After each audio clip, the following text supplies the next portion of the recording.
Hello guys, কেমন আছেন আপনারা সবাই? আশা করি সবাই ভালো আছেন। ফাইনালি 6 মাস পর তোমাদের এত কমেন্ট দেখে আমরা আমাদের সবচেয়ে প্রিয় কার্টুন ব্যান 10 একটি নতুন ভিডিও নিয়ে হাজির হয়েছি, যেখানে আমরা পর্বগুলোকে মুভি আকারে দেখতাম।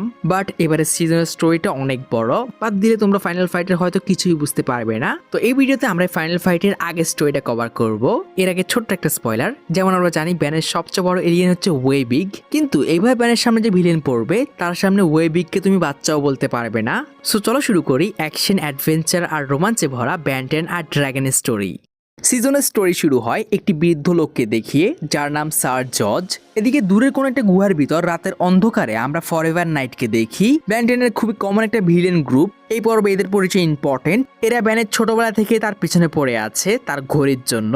এরা সবাই সাধারণ মানুষ, এদের কোনো সুপার পাওয়ার নেই, কিন্তু ফরএভার নাইট নামে একটি সংস্থার জন্য কাজ করে, যারা পৃথিবীকে এলিয়েন মুক্ত রাখতে চায়। পৃথিবীতে কোনো এলিয়েন প্রবেশ করলেই তারা ওদেরকে বন্দি করে আর নয়তো মেরে ফেলার চেষ্টা করে, এবং এলিয়েনদের সাথে লড়াই করার জন্য এলিয়েন টেকের ব্যবহার করে। তো ওই গুহার ভিতর তারা একটি শক্তিশালী অস্ত্রের সিগন্যাল পেয়েছিল, কিন্তু যখন তারা সেটাকে লেজার দিয়ে কাটার চেষ্টা করে, হালকা একটু কাটার পরেই ওই জায়গা থেকে তীব্র আলো আসতে শুরু করে আর ওখানকার সবাই অজ্ঞান হয়ে যায়। এদিকে গোয়েন এই সিগন্যালটা পায় আর ব্যান গোয়েন ক্যাবিন এটা নিয়ে ইনভেস্টিগেশন শুরু করে। এদিকে চারদিক থেকে খবর আসতে শুরু করে। পুলিশরা বলছে একটা তীব্র আলো আসার পর অনেক লোকাল গায়েব হয়ে যাচ্ছে। ব্যানরা যখন ওই গুহার মধ্যে আসে, ওখানে ফরএভার নাইটের কিছু অফিসারও ছিল। প্রথমে তারা মারামারি স্টার্ট করে, কিন্তু ব্যান এলিয়েনে ট্রান্সফর্ম হয়ে সবাইকে ভয় পাইয়ে দেয়। তারা ফরএভার নাইটের সাথে একটা শান্তি চুক্তি করে, তারা একসাথে এটাকে নিয়ে ইনভেস্টিগেশন করবে। ব্যান জিজ্ঞেস করে এই গোল জিনিসটা কি, এর মধ্যে তোমাদের সিম্বল আছে। এবং একজন ফরএভার নাইটের অফিসার বলে আমাদের কাছে পুরো ইনফরমেশন নেই, কিন্তু রিসার্চ করে আমরা যতটুকু বুঝতে পেরেছি এই জিনিসটা আমাদের ফার্স্ট যে ফরএভার নাইট ছিল তিনি তৈরি করেছিলেন, কিন্তু এর পিছে কি আছে আমরা জানি না। গোয়েন তার ম্যাজিক দিয়ে চেক করে বলে এখানে ম্যাজিক দিয়ে কোনো কিছু একটাকে বন্দি করা হয়েছে। তারা এটা মানতে চায় না, একজন ফরএভার নাইট কখনো জাদুর ব্যবহার করে না, কিন্তু ওদের মধ্যে একজন করেছিল। এদিকে শহরের মধ্যে লুকুব্রা নামে একটি মনস্টার অ্যাপিয়ার হয়। তারা বুঝতে পারে এই মনস্টারটা লুকুব্রা ওই সিল থেকে বের হয়েছে এবং এর কাছে মানুষের ব্রেনকে কন্ট্রোল করার পাওয়ার আছে। মনস্টারটাকে নাইটস এবং ব্যান্ডরা খুঁজে বের করে এবং এটা অনেক শক্তিশালী ছিল। ব্যান্ডরা যখন ওই মনস্টারটার কাছে যায়, ওটা একটা মানুষের ব্রেন খাচ্ছিল। গোয়েন ওটার কাছে গেলে মনস্টারটা গোয়েনকেও ধরে ফেলে আর তার মাথার মধ্যে তার দুটি বডি পার্ট কানেক্ট করে দেয়, যাতে গোয়েনের চোখের রং বদলে যায়। সে অদ্ভুত আচরণ করছিল। ব্যানার ক্যাবেন যখন গোয়েনকে নিয়ে ব্যস্ত হয়ে পড়ে, এরই মধ্যে মনস্টারটা কয়েকজন নাইটের সাথে এরকম করে আর তাদের নিজের কন্ট্রোলে নিয়ে নেয়। মানে মনস্টারটা পাওয়ার ছিল, সে যার সাথে তার বডি পার্ট কানেক্ট করতে পারতো সে ওর কন্ট্রোলে চলে আসতো। তো ব্যান্ডদের মধ্যে আর মনস্টারটার মধ্যে ফাইট শুরু হয়ে যায়, কিন্তু তাদের কোনো আক্রমণই মনস্টারটার উপর কোনো ইফেক্টই করছিল না। একটা সময় তাদের মনে হয় এটাকে হারানো অসম্ভব। এই জন্য গোয়েন এটাকে তার জাল দিয়ে সিল করে সেখানে পাঠিয়ে দেয় যেখান থেকে ওটা এসেছিল। কিন্তু দেখা যায় মনস্টারটার কারণে গোয়েনের প্রচন্ড মাথা ব্যথা শুরু হয়, শরীর খারাপ হয়ে পড়ে। ওটা যে গোয়েনকেও কন্ট্রোল করার চেষ্টা করেছিল। এদিকে ম্যাজিক সিলের সামনে আমরা আবারও সেই বৃদ্ধ মানুষকে দেখি, আর এই সিলটি ভাঙার সাথে সাথে সিজন 3 একটি নতুন কাহিনী স্টার্ট হয়। একটি নতুন গ্রুপ পৃথিবীর সামনে আসে, যাদের নাম অ্যাসোটারিকাস, যারা নিজেদের ড্রাগনের সেবক দাবি করে এবং তারা পুরো পৃথিবীতে ড্রাগনকে খুঁজতে শুরু করে। আর এখানে এন্ট্রি হয় বিল গ্যাক্সের। তোমাদের মনে আছে ব্যান যে বিল গ্যাক্সকে সমুদ্রে ফেলে দিয়েছিল, যেটা আমরা এক্সপ্লেনও করেছিলাম। তো এই অ্যাসোটারিকাসরা বিল গ্যাক্সকে সমুদ্রের তীরে পায়। তার অবস্থা অনেক খারাপ ছিল, সে নিজে নিজে নড়াচড়াও করতে পারছিল না। আর এই অ্যাসোটারিকাসরা বিল গ্যাক্সকে তাদের দেবতা ড্রাগন মনে করে এবং বিল গ্যাক্সও সুযোগ পেয়ে এটাকে অস্বীকার করে না, সেও নিজেকে ড্রাগন বলে পরিচয় দেয়। তারা বিল গ্যাক্সকে নিয়ে তার সেবা শুশ্রূষা করতে শুরু করে, কিন্তু এদিকে অনেকদিন কেটে যাওয়ার পরেও বিল গ্যাক্স নিজের শক্তি ফিরে পাচ্ছিল না। তখন একজন অ্যাসোটারিকাস তাকে বলে আপনি হয়তো আপনার শক্তি এই জন্যই ফিরে পাচ্ছেন না, কারণ আপনার পাওয়ার সোর্স, আপনার হৃদয় আপনার কাছে নেই। এটা শোনার পরেই বিল গ্যাক্স বুঝে যায় তাকে এখন কি করতে হবে। আরে হ্যাঁ, তোমরা ঠিকই বলেছ, আমাকে আমার হার্টের কাছে নিয়ে চলো। এদিকে ব্যান্ডের বাদেও আরো অনেক প্লামার সাহায্যের জন্য পৃথিবীতে এসে পড়েছিল। পুরো পৃথিবী এখন ফ্লামার রেড অ্যালার্টে, কারণ ওই সিলটা ভাঙার পর থেকে আলো আসার পর যে সাধারণ মানুষগুলো গায়েব হয়ে গিয়েছিল তাদেরকে ড্রাগন কন্ট্রোল করছে। তারা সবাই এখন অ্যাসোটারিকাস হয়ে গেছে। এদিকে আমরা অ্যাসোটারিকাসদের দেখি, তারা বিল গেটসকে নিয়ে ড্রাগনের হার্টের কাছে যাওয়ার প্রস্তুতি নিচ্ছিল, এবং তখনই সেখানে ব্যান চলে আসে আর তাদেরকে বোঝানোর চেষ্টা করে ট্রাকে যে আছে সে ড্রাগন না, এটা বিল গ্যাক্স, ও তোমাদেরকে ব্যবহার করছে। কিন্তু তারা এটা কোথায় মানার, বেয়াদব, তুমি আমাদের মহান ড্রাগনের নাম কিভাবে নিলে? গোয়েন বলে, আরে তোমাদের মাথা ব্যবহার করো, যদি এ তোমাদের মহান ড্রাগন হয় তাহলে তার চলার জন্য ট্রাকের কি দরকার? খামোশ। অ্যাসোটারিকাস আর ব্যানদের মধ্যে ফাইট শুরু হয়ে যায়, কিন্তু অ্যাসোটারিকাসদের মুভমেন্ট অনেকটা এরকম, হাওয়ায় কোনো পর্দা আছে, তারা এটা থেকে বের হয়, ব্যানদের মারে, আবার পর্দার পিছনে লুকিয়ে যায়। গোয়েন তার ম্যানা দিয়ে চেক করে বলে ওরা আসলে একটি প্যারালাল ডাইমেনশনে মুভ করছে। এই মারামারি অনেকক্ষণ ধরে চলে, কিন্তু ব্যানরা তাদেরকে থামাতে পারে না। ওরা নিজেরা একটি ব্লাস্ট ঘটায় আর ওখান থেকে গায়েব হয়ে যায়। ব্যানরা অনেক কষ্টে একজন অ্যাসোটারিকাসকে ধরতে পেরেছিল, বাট ওর মাস্ক খুলে তারা অবাক হয়ে যায়। এটা তাদেরই পরিচিত একজন ফরএভার নাইট ছিল। তারা ছেলেটিকে নিয়ে ফরএভার নাইটের আড্ডায় যায়, কিন্তু তারা ব্যানকে দেখেই রেগে ওঠে, তুমি আমাদের এখানে কি করছো? তারা ব্যানদের উপর গুলি চালাতে যায়। ব্যান ফার্স্ট থেকে ট্রান্সফর্ম হয় আর তাদের নিচের জায়গা দেখিয়ে দেয়। ব্যান ফরএভার নাইটসদের ছেলেটিকে দেখায়, একে চিনতে পারছেন? কেভিন বলে এই অ্যাস্ট্রাইকাসদের মধ্যে ছিল। যা শোনার পর তারা ছেলেটিকে মেরে ফেলতে চায়, কিন্তু ব্যান তাদেরকে থামিয়ে বলে এতে ওর কোনো দোষ নেই। ওই গুহার কথা মনে আছে যেখানে একটি সিল আপনারা ভেঙেছিলেন? আপনাদের এই মহান কাজের ফলে ড্রাগনের অস্তিত্ব পৃথিবীতে চলে এসেছে, আর তখন ওই গুহার কাছে যারা ছিল তাদের উপর হয়তো ড্রাগন কন্ট্রোল নিয়ে নিয়েছে। তখনই গোয়েনের চোখের রং বদলে যায়, সে বলে ওঠে, হ্যাঁ তোমরা তো সাদাসিধে জীব, তোমাদের কাবু করা মুহূর্তের ব্যাপার। আর সে হাওয়ায় উঠে বলে, তোমাদের এখানে একজন বেঈমান আছে। ব্যান বলে, তুমি বিল গেটসের কথা বলছো? হ্যাঁ, ও আমার পাওয়ার সোর্সের পিছনে পড়ে আছে, আমার হৃদয়। পৃথিবীবাসীরা আমার কথা শোনো, যদি তোমাদের বিল গেটস আমার হার্ট পেয়ে যায় তাহলে ওর কাছে তোমাদের ইউনিভার্সকে রুল করার পাওয়ার চলে আসবে। আর এ কথা বলে গোয়েন মাটিতে পড়ে যায়। কেভিন জিজ্ঞেস করে, এটা কি ছিল? লুকুব্রা যেটা ওই সিল থেকে বের হয়েছে? গোয়েন বলে, না, লুকুব্রা ওর সামনে পোকার মতো ছিল, ওটা ড্রাগন ছিল। ব্যান অবাক হয়ে বলে, এটা কিভাবে সম্ভব? বিল গেটস ওর হার্ট কিভাবে চুরি করবে? আর ড্রাগন নিজের হৃদয় ছাড়া কিভাবে বেঁচে আছে ভাই?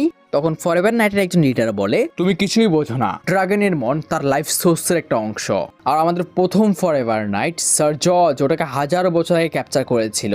তুমি ড্রাগন আর নাইটের কাহিনী তো শুনেছ, যুগে যুগে ওটার মধ্যে বিভিন্ন পরিবর্তন এসেছে, কিন্তু আমি তোমাকে আসল কাহিনীটা বলছি। স্যার জর্জ একজন নেককার আর বাহাদুর সৈনিক ছিল। তিনি সব সময় নিজের রাজা আর মানুষদের সেবা করতেন। একদিন তিনি দূরের একটি দেশে যান, সেখানে তিনি ভয়ঙ্কর এক মনস্টার ড্রাগনের কথা শোনেন।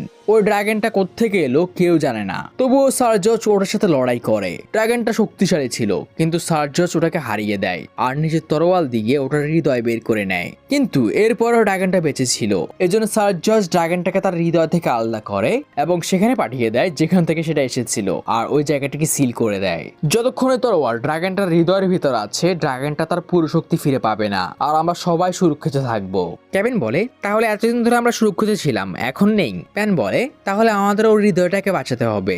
নাইটস বলে, বলা তো সহজ, কিন্তু ওটাকে বাঁচানোর জন্য ওটাকে আগে খুঁজে তো বের করতে হবে। কেভিন বলে, ওটা কোথায় তোমরা জানো না?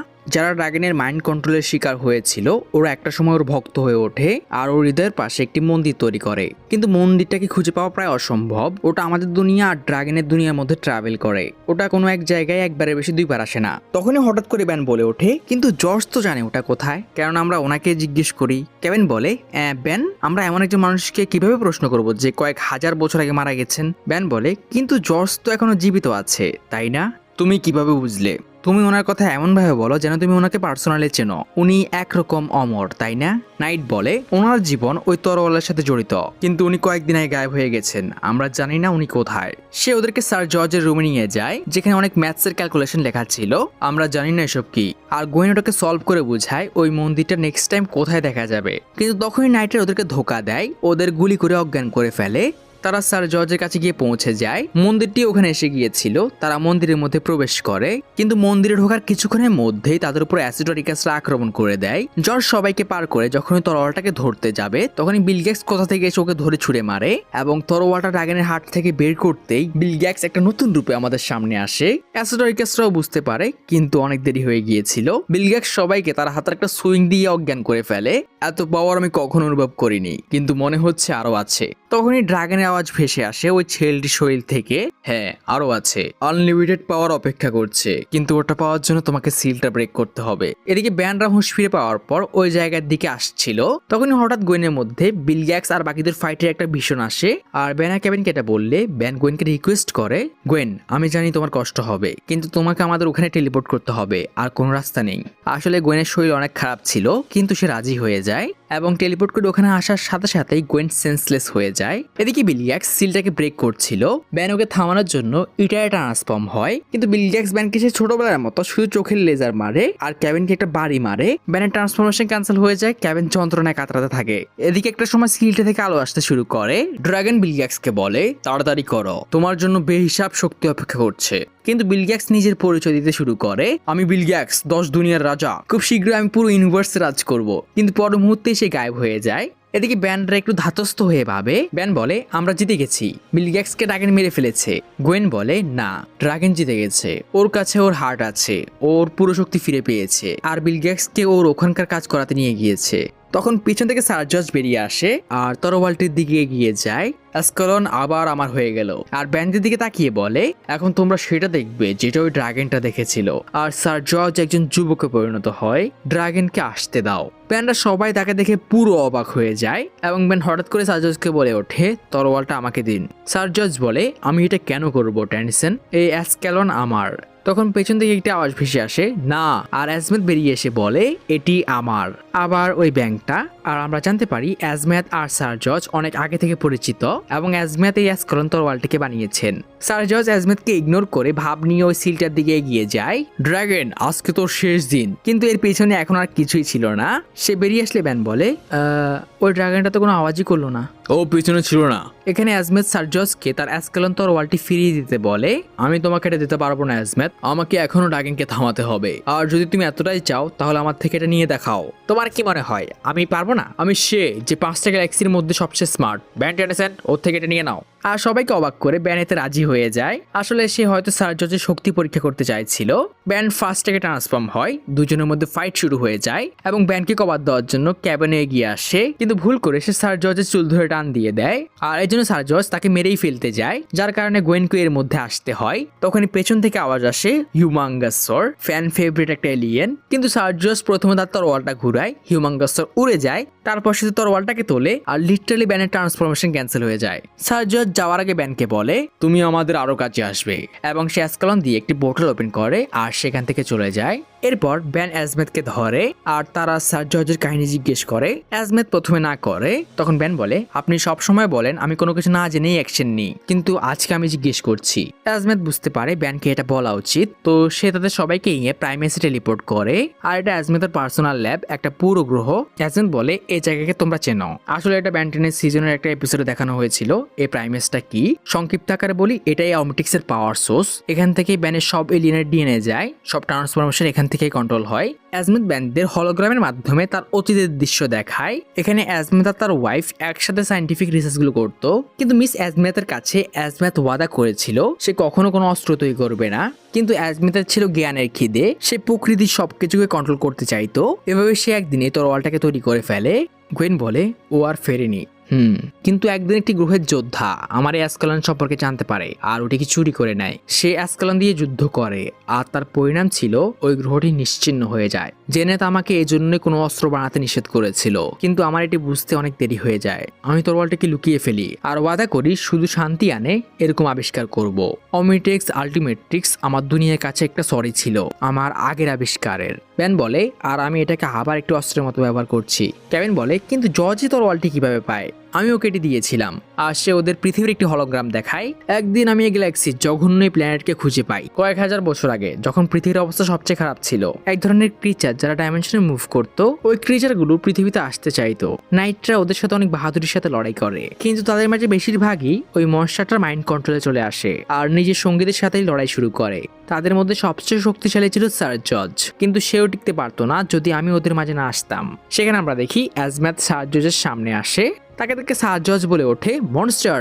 না, আমি কোনো মনস্টার না, আমি তারা থেকে আসা একজন মেহমান। স্যার জর্জ বলে, মনস্টাররা কখনো নিজের আসল পরিচয় দেয় না, তুমিও তো এরকম। তুমি জন্ম হয়েছিলে কখন?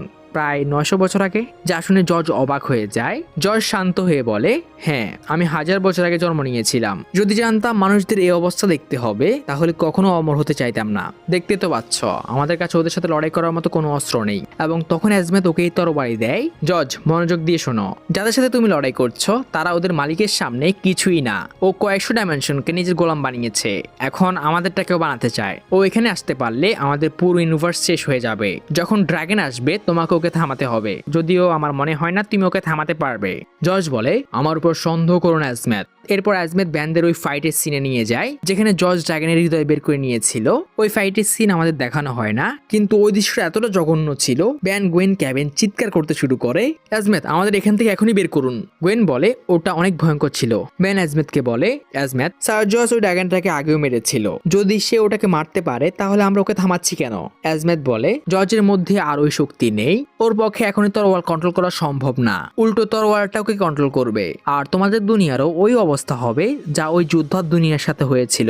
ব্যান বলে ওকে, তাহলে আপনি বলছেন ওই তরোয়ালটার একজন যোগ্য মানুষের দরকার, এমন কেউ যে অনেক সাহসী আর হ্যান্ডসাম, যে একটা স্টাইলিশ গ্রিন জ্যাকেট পরে। গোয়েন বলে তুমি ওই ফাইট দেখার পরেও এটা বলছো? ওই তরোয়ালের শক্তি তোমার থেকে অনেক বেশি ব্যান, তুমি কি ভুলে গেছো গোয়েন? গত 6 বছর ধরে যখনই দুনিয়াকে বাঁচানোর কথা আসে আমার নাম সবার আগে থাকে। এসব ছাড়ো, কিন্তু আমরা এটাও জানি না জর্জ এখন কোথায়। কেভিন গোয়েনকে জর্জের একটি চুল দেয়, সত্যি বলছি লড়াইয়ের মাঝে এটা আমার হাতে চলে এসেছিল। গোয়েন জর্জের চুল দিয়ে তার লোকেশন বের করে ফেলে, তারা এরিয়া 51-এ পৌঁছে যায়। সেখানে গোয়েন আর কেভিন ফরএভার নাইটের সাথে ফাইট করছিল এবং ব্যান পৌঁছে যায় ডিরেক্ট জর্জের সামনে। জানতাম আপনি আসবেন টেনিসন, আপনি ভাবলেন কিভাবে যার বয়স 20 বছরও হয়নি তিনি আমার মতো 1000 বছর বেঁচে থাকা মানুষের চেয়ে বেশি বোঝেন, কিন্তু আজমেত আপনার থেকেও বেশি বোঝেন, তাহলে আপনি শুনবেন না টেনিসন? এবং ব্যান প্রথমে হিউম্যাঙ্গাসরে ট্রান্সফর্ম হয়, তারপর আলটিমেট হিউম্যাঙ্গাসরে। জর্জ বলে আমি আপনার থেকেও বড় মেরেছি, কিন্তু এবার ফাইটের মধ্যে আমরা ব্যানকে লিডে দেখতে পাই এবং যেমন ব্যানটানে হয় তারা ফাইটের মাঝে কথা বলছিল।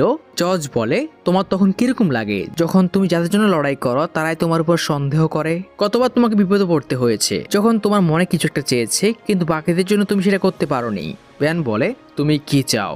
আমাকে একা ছেড়ে দাও যাতে আমি আমার সবচেয়ে বড় শত্রুকে শেষ করতে পারি। ব্যান ট্রান্সফরমেশন ক্যান্সেল করে বলে ঠিক আছে, আমি আর আমার বন্ধুরা তোমার সামনে থেকে সরে যাব, কিন্তু যদি তুমি ওকে মারতে না পারো তাহলে এই তরোয়াল আমার। পরের সিনে ব্যানরা সবাই কথা বলছিল। ব্যান আজমেতকে বলে এতে করে আমাদের কাছে 2টা রাস্তা থাকবে, জর্জ ওর মতো চেষ্টা করুক, নয়তো আমরা তো আছি। আর আজমেত আপনার হয়তো ওকে থামানো উচিত হয়নি। হয়তো তুমি ঠিক বলেছো টেনিসন, এরকমটা তো না যে আমি জীবন কখনো ভুল করিনি, যেমনটা তোমরা জানো আমি কি কারণে আলটিমেট ট্রিক্স বানিয়েছি, কিন্তু আরো একটা কারণ ছিল, আসল কারণ আমি ভেবেছিলাম ও দেখবে। তো এখানে পার্ট 1 আমরা শেষ করছি। পার্ট 2তে আমরা ফাইনাল ফাইটটা দেখবো, পুরো একটা যুদ্ধ। আর আজ পর্যন্ত ব্যান টেনে দেখানো সবচেয়ে বড় 2 বিস্টকে দেখতে পাবো। সো যাওয়ার আগে লাইক করে দিও। আল্লাহ হাফেজ।